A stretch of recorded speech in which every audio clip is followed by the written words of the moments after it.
Racikan Berita 1. Dari Pak Antoni tadi sudah menyebutkan ini jelas sebuah kawasan di mana disebutkan bahwa jangankan orang biasa, para pejabat pun tidak bisa masuk. Dan Pak Menhan ya jelas mengatakan bahwa ini jangan ada sebuah negara dalam negara. Artinya ini kan sudah gawat itu. Bagaimana melihatnya Pak Murianto, silakan. Ya, makasih Bung Bim. Tadi disampaikan oleh Pak Rajasa dan Prof. Antoni. Prof. Antoni menyinggung masalah ekonomi, terutama kerugian ekonomi, terus dampak lingkungan dan sebagainya. Dan Pak Rajasa tadi ada satu hal yang paling perlu kita garis bawahi adalah ini adalah skandal kedaulatan negara yang paling parah dalam sejarah Indonesia. Kita itu mengecam, kita sangat prihatin. Saya agak heran kalau Menhan baru tahu. Aneh. Ini sudah 6 tahun beroperasi. Saya dengar tadi dari Prof. Antoni, gubernur aja tidak bisa masuk. Berarti kan gubernur tahu ada satu masalah kawasan yang tidak boleh masuk. Mesti kan dipermasalahkan. Ada Kodam, Pangdam, ada Kapolda dan apa-apa lainnya kan ada situ. Yang saya heran kenapa diam selama ini? Kenapa ketika Menhan mengadakan latihan di daerah sana baru tahu ada bandara ilegal di Morowali, di IMIP. Ini kan bandara hantu kalau ilegal, tapi ternyata bukan bandara hantu, bukan bandara ilegal, bandara sudah punya izin. Ini kan keterlaluan. Ini betul-betul skandal kedaulatan yang pantas harus kita usut sampai tuntas. Dan Presiden mestinya Presiden itu ambil tindakan tegas, langsung sikat tutup bandara, terus audit. Masalahnya apa? Di sana ada TKA yang katanya cukup besar dan lebih banyak dibandingkan penduduk domestik di sana. Katanya ya menurut informasi bahwa sedikit apapun banyak, tapi kan bahaya. Ya, negara los sama sekali, tidak ada imigrasi, tidak ada bea cukai, ya, tidak ada unsur-unsur. Katanya polisi pun tidak ada, apalagi tentara nggak boleh masuk. Orang ajar itu. Kalau saya jadi Menhan, langsung saya tutup itu, walaupun belum ada perintah presiden. Harus berani itu, Menhan. Jangan cuma negara dalam negara, terus nunggu lagi, kita nggak tahu. Tidak tahu tindakan oleh pemerintah seperti apa. Ini kan memalukan, Pak. Sangat-sangat memalukan. Ini kalau negara luar negeri tahu, ini apa-apaan Indonesia, negara besar ini ada kawasan, ada satu kawasan khusus, ada bandara yang bebas, mereka bisa lalu lintas di sana seenaknya. Dan apalagi katanya ada izin menjadi bandara internasional. Bagaimana koordinasi antar kementerian, Pak?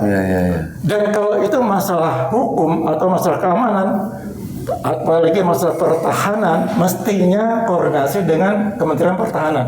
Mutlak harus, Pak. Dan apalagi sana kan ada Pangdam, ada Gubernur, ada Kapolda. Masa nggak boleh masuk? Waduh, itu kurang ajar banget. Itu luar biasa, Pak. Ini udah skandal kejahatan kedaulatan. Jadi yang harus kita sikat, Pak. Menhan harus lebih keras, Pak ya. Harusnya, Pak. Saya kalau jadi Menhan, sudah langsung dudukin, tutup. Walaupun belum ada perintah presiden. Ya tinggal bilang, maaf Pak Presiden, saya tutup karena ini udah keterlaluan. Ini keterlaluan. Masa saya dengar tadi gubernur yang masuk nggak bisa diam, kan aneh, Pak.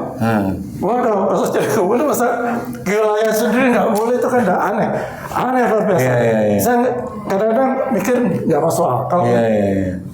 Sebenarnya saya sebagai purnawirawan TNI merasa malu, bahwa sakit hati juga bahwa yang tadi disampaikan oleh Pak Narko maupun Pak Sony ini ada pengkhianat. Dan pengkhianat itu antara lain tuh ada mantan TNI atau purnawirawan TNI. Kami purnawirawan TNI, Pak. Sabta Marga itu tidak pernah lepas dari tindakan kami. Ingat para pengkhianat, saya nggak tahu siapa ya, ini mungkin banyak. Pokoknya ada di kita sini Jakarta. Paling tidak sebagai seorang mantan tentara pasti ingat Sabta Marga. Di dalam Sabta Marga yang ketiga, di situ sebutkan kami kesatria Indonesia yang bertakwa pada Tuhan Yang Maha Esa serta menjunjung tinggi kejujuran, kebenaran dan keadilan. Itu tidak pernah bisa lepas dari kami punya mindset, kami punya sikap tindakan sampai saat ini. Itu melekat. Sabta Marga itu kayak terpatri di hati para purnawan. Betul ya? Kalau itu purnawan yang murni Tulen ya, bukan pengkhianat. Kenapa? Kalau dia bertakwa pada Tuhan Maha Esa, pasti tahu mana yang benar, mana yang tidak. Kan gitu Om Lim ya? Iya, betul. Nah, kemudian juga jelas-jelas bela dong yang benar, bela dong keadilan, bela dong kejujuran. Jangan bela yang tidak benar. Ini benar sekali, ini pengkhianatan yang luar biasa saya pikir. Ini adalah skandal kedaulatan negara yang betul-betul dirusak oleh Presiden ke-7. Ini kan dari awalnya kan kejadiannya kan dari Presiden ke-7 Jokowi. Jadi kita perlu usut. Kita perlu usut. Jadi kita jangan ragu-ragu kalau sekarang sudah ada tagar adili tangkap Jokowi. Saya kira itu sudah pantas sekali. Karena ternyata banyak dosa-dosa dari Presiden ke-7 tersebut. Kami bersama teman-teman sudah mengumpulkan beberapa macam atau beberapa poin dosa yang dilakukan oleh eranya Jokowi. Mungkin ada 10 item, 10 besar. 10. Jadi ada hukum, ekonomi, ada tentang infrastruktur, keamanan dan sebagainya, dan masing-masing itu diuraikan lagi ada 10. Jadi kalau 10 kali 10 bisa 100. Itu antara lain loh, antara lain yang bisa kami himpun. Jadi dosanya luar biasa, merusak bangsa dan negara Indonesia, Pak.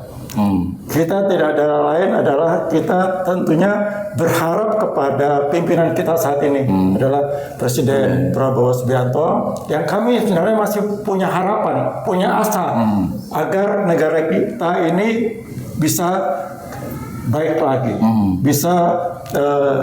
bisa mengatasi segala masalah-masalah akibat dari perbuatan dari Presiden ke-7. Harapan masih ada. Tapi ya mohon Bapak Presiden dengarkan juga lah keluhan dari rakyat. Ini kan keluhan rakyat. Tadi benar yang disampaikan oleh Jenderal Narko. Yang tadi saya sudah bilang kan ada aparat Kodam, ada aparat Pemda, ada aparat Polda Polisi.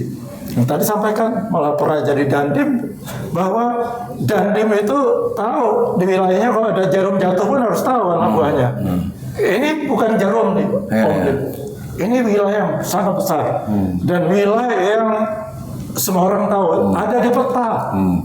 Katanya kita canggih, kita punya peralatan, kan mesti ketahuan juga. Kalau ada satu kegiatan yang dilakukan di satu kawasan, pasti ketahuan. Yang kami sangat sesal kembali lagi adalah itulah adanya, kalau itu dikatakan itu adalah pengkhianat ya, itu kok ada yang dari Purnawirawan TNI. Kami sangat malu hati, sangat menyesalkan itu bisa terjadi. Mestinya beliau-beliau itu mengingatkan, mengingatkan kepada yang punya perusahaan, kalau mau mendirikan perusahaan ya ikuti aturan. Aturan bernegara itu ada. Ini masa tidak ada otoritas negara di satu kawasan, itu kan memang nggak masuk akal. Maka dari awal saya katakan tidak masuk akal kalau tidak diketahui. Jadi Kemhan sampai tidak tahu tuh aneh. Apalagi Presiden, masih yakin. Apalagi Presiden waktu itu kan Menhan pada waktu Jokowi jadi Presiden. Jadi sekali lagi Om Lim, ini perlu kita usut tuntas, kita audit, karena masalahnya bukan hanya masalah ekonomi, bukan masalah lingkungan hidup, ya, atau lingkungan, bukan masalah keamanan. Tadi yang Pak masalah kedaulatan dan kehormatan bangsa. Ini masalah kehormatan negara, bangsa dan negara kita harus kita junjung tinggi, kita harus tuntut lagi Om Lim, supaya kita bisa menjadi negara yang berdaulat. Ini kedaulatan kita bisa betul-betul dilanggar. Iya. Ya.